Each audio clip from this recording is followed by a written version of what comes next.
realized the subtle signs of the soul through their own experience, have heard and grasped this teaching of religiousness, and have attained to the supreme Brahman, which is the abode of bliss, they themselves will become imbued with bliss. It says the result.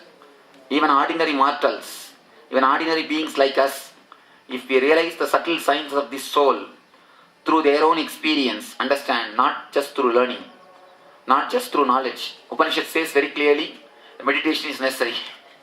Upanishad declares here, through their own experience. Vivekananda, look at here. What Upanishad says. Through their own experience, not just by cognitive shift or all this foolishness. Some Vedantis, they say, if your thought, thinking level, if that changes, that is more than enough. How can this be? If the thinking level can be changed by these people preaching, if somebody else comes and preaches, again your thinking level will change. Way of thinking changing can happen by anybody. If somebody comes and talks to you strongly, immediately your way of thinking changes. But that is not the ultimate. Unless it becomes your experience, it can never become eternal. If suddenly somebody else comes and says to you, this Nityananda Swami is not enlightened, simply he is talking. Somehow he learned here and there some words and he is blabbering. Any moment your mind can be changed. But you have had some experience, it can never be changed. If you had some experience, can it be changed? You will tell, no, we know by our experience. Experience can never. Experience only can settle your mind totally. Unless you have experience, any moment your mind can change. So same way, unless you experience Atman, how can you really feel that the whole thing is truth? What is philosophy? This is a philosophy versus, the Ramanuja has a different philosophy, and during his time, people followed him, and similarly different times. No, actually it is not that Ramanuja's time all people followed Ramanuja. No. When the Ramanuja excelled, people with heart all went to Ramanuja. There's many types of masters. The masters who teach techniques related to intellect. Shankara, all the intellectuals go there. People who are related to heart, they all go to Ramanuja. People related to more and more instinctive, they go to Madhva. So like this, every master is there who gives a technique for different kind of people. So that type of people go to him. And that type of people, they say all other type of people are fools. But I tell you, all three levels should be helped with the different techniques. The different levels of techniques. That's why I am trying now. All the intellectuals are helped by discourses. All the emotional people are helped by devotion, singing and dancing. All the being level people are helped by meditation. All the three are trying to unite and give the juice of all the three. And all the three helps for all the three seekers. Because you are not totally intellectual or totally emotional or totally being level. You are half of even in that. So let all the three techniques help you. Hearing Yama's words, Nachiketa said, one minute, this last line has to be. For you, Nachiketa, the doors to the ultimate abode are open. He is letting the disciple into the enlightenment, the zone of enlightenment. He is actually blessing. As I blessed you yesterday, when you really feel the disciples are really seeking, disciples are sincere, the overwhelming energy of the master, the blessing energy that just blesses. And I tell you, that is the ultimate blessing you can receive. That is the ultimate blessing which can put you into the experience. For you, Nachiketa, the doors to the ultimate abode are open. Nachiketa is being blessed. And the master's word, when it is uttered, immediately something starts happening. Some experience starts happening. When it is uttered, immediately something starts happening. Otherwise, how can a whole group? Okay. I I do not know, as that energy which descended. Hearing Yama's words, Nachiketa said, knowing one, tell me of the divine, which is experienced beyond religion or irreligion, which is outside the world of cause and effect, which is separate from the past, present and the future, and from all that is related to it. Hearing Yama's words, Nachiketa said, knowing one, O Lord, knowing one. Knowing one means, O Gurudev. Guru means the man who knows. Guru, the man who knows.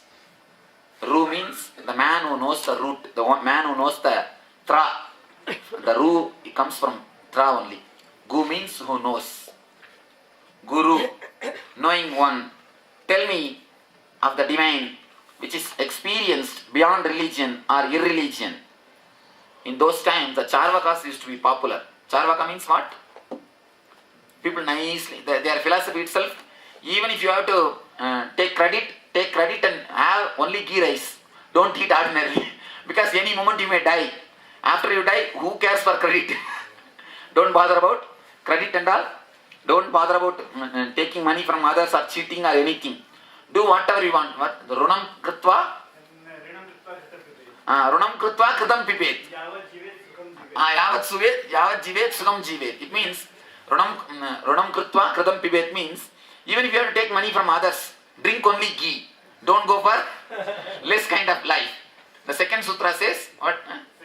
Yavat jivet sukam jivet. Yavat jivet sukam jivet means as long as you live happily. That's all. That's the philosophy of Charvakas. They are called. That's the American way.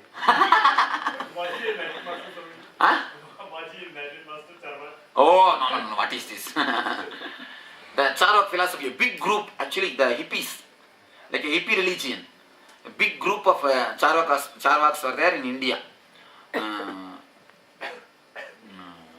When Shankara and Ramanujan came, the religion has been sidelined only for the higher class people. Because of that, the lower class people were unattended. This guy Charvaka raised from the lower class and collected the whole group and declared a new religion. And the Charvakas have done a lot of damage to our society. They have done a lot of damage. Means destroying the Upanishads and destroying the Veda Pathashalas. Anyhow. So these people used to run around. He is mentioning the irreligion. That is what the Charvaks only. Charvaks only mentioned here. Experienced beyond religion or irreligion, which is outside the world of cause and effect, which is separate from past, present and future, and from all that is related to it, which is outside the world of cause and effect, which is beyond the Karana and Karya, which is separate from the past, present and the future, which is beyond the three kalas, timeless, and from all that is related to it. There is nothing related which is beyond, separate from everything. Nachiketa is asking, O Lord, tell me the divine experience. What is the Atman experience? Atma Anubhuti. How can Atma Anubhuti happens? Yama says, I will tell you the ultimate sound of which all the Vedas have spoken, and I will tell you of the sound towards which all spiritual practices approach. The sound that is the reason for which seekers practice brahmacharya. The sound of Om. Here the importance of Om is told. 3-4 things you have to understand. I will tell you the ultimate sound of which all the Vedas have spoken. Means when the Manipuraga opens. Manipuraga is the root of the Vedas. When Manipuraga opens, the Om experience happens. I will tell you the sound of the sound towards which all spiritual practices approach. All spiritual practices approach towards the Omkara sound only. Means when any chakra opens, the Om is experienced. And the sound, that is the reason for which seekers practice brahmacharya. Means when the Mooladhara opens, what you experience. He says, when Anahata opens, when Manipuraga opens, when Mooladhara opens, When all this chakra opens, what for this chakra should be opened? What for this chakras open? The experience when these chakras open is nothing but the sound of the Om. Omkara is the experience when these chakras open. Understand? When you chant Om, it cannot give you the ultimate experience. When Om happens in you, only then it can give you ultimate experience. That is why I always tell people, don't chant Om, do Mahamantra. You will see Omkara automatically happens in you. When you do Mahamantra, these chakras open. Automatically, Omkara happens in you. You will hear a sound which is not created. Anagata Dvani. Anagata Dvani means the sound which is never created. So, if you create the sound, it can never be the Omkara. If you do Mahamantra, automatically some sound will happen in you. The Anagata Dvani will happen in you. That is what is sound of Om. This eternally resonating sound is the ultimate reality. Having experienced it, whatever one wishes becomes his own. The eternally resonating sound. That is what I am telling. Anagata Dvani, which is always there. In the Himalayas, if you sit and close your eyes, you can listen that Anagata Dvani. You can continuously listen. If you just close your eyes and sit and relax, drop your inner chattering, you can enter into the sound of Anagata Dvani, the Omkara. Having experienced it, whatever one wishes becomes his own. Means what? All your wishes will be dropped. That is what he says here. Not that all your wishes will become your own. All your wishes will be dropped. It is the greatest support. It is the ultimate refuge. By experiencing this sound, the seeker will enter into Brahmaloka. Brahmaloka means that loka of divine, the dimension of the divine. The eternally all-knowing soul is never born and never dies. The Nitya Atman, never born and never dies. It is neither a cause nor an effect. It is ageless, unborn, permanent, eternal. Nothing can be added to it or taken away from it. Even when the body has died, the soul cannot die. It proves, the sutra says, the existence of the soul in every one of us. What's the quality of the soul? It cannot die, it is eternal, it is ultimate. If a murderer believes that he can kill, and if the one to be killed believes that he can be killed, both are deluded. Neither can the soul kill, nor can it be killed. This is from Gita, the same idea from Gita. You cannot kill, you cannot be killed. Only the body is destroyed. The Atman can never be killed. The soul which resides in the inner sanctum of the heart of all living beings is the most subtle and the most great. The glory of the soul can be seen only by the rare, desireless and tranquil seeker, by the grace of the Supreme Brahman, the sustainer of all. The soul is like a Akash. Only when in the rare people's mind, whose mind has become like a glass window, the Akash can be seen through the glass window. So the rare seekers whose mind has become totally pure and empty, only through them the Akash is seen. You can see the Akash through the sky. Same way, you can see the Atman through the Master, whose mind has become totally pure and desireless and tranquil. Question. Yes. If a person dies prematurely or killed or murdered by prematurely at a young age, the body is gone, but the soul... What happens to the soul?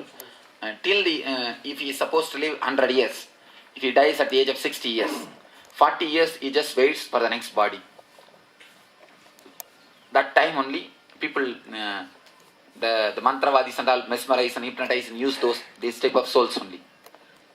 So till the period, allotted period, he has to wait for the next body in the etheric level.